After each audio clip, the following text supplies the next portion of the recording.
আমি আসি। কৃষি কর্মকর্তারা তো পাচ্ছি না।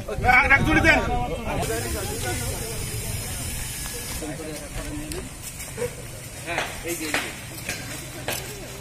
এবার টানে চলে যাবে।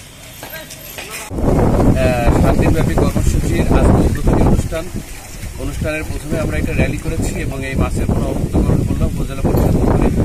এটা নতুন আকারে মাছ দেওয়া হলো। আমরা এই উপজেলার সমস্ত প্রাতিষ্ঠানিক জলাশয়ের পরবর্তীতে মাছ দেব।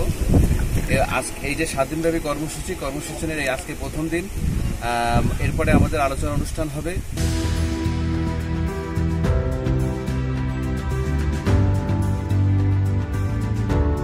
আশা করি আমরা মৎস্য সপ্তাহের এই কার্যক্রমের মাধ্যমে দেশব্যাপী মৎস্যের একটা জাগরণ শুরু করতে পারবো। ধন্যবাদ।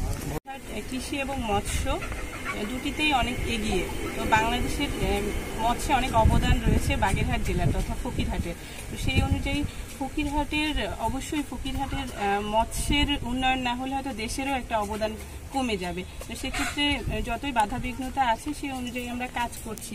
যেমন সামনে এই মাঝে জলাবদ্ধতা হলো অতিবৃষ্টির কারণে, তার ফলশ্রুতিতে আমরা ঘের তলিয়ে গিয়েছিল, তারই ফলশ্রুতিতে আমরা নেট পাটা অপসারণ করেছি, মোবাইল কোর্ট করেছি এবং জনসচেতনতার জন্য মৎস্য ডিপার্টমেন্ট থেকে মাইকিং করা হয়েছে।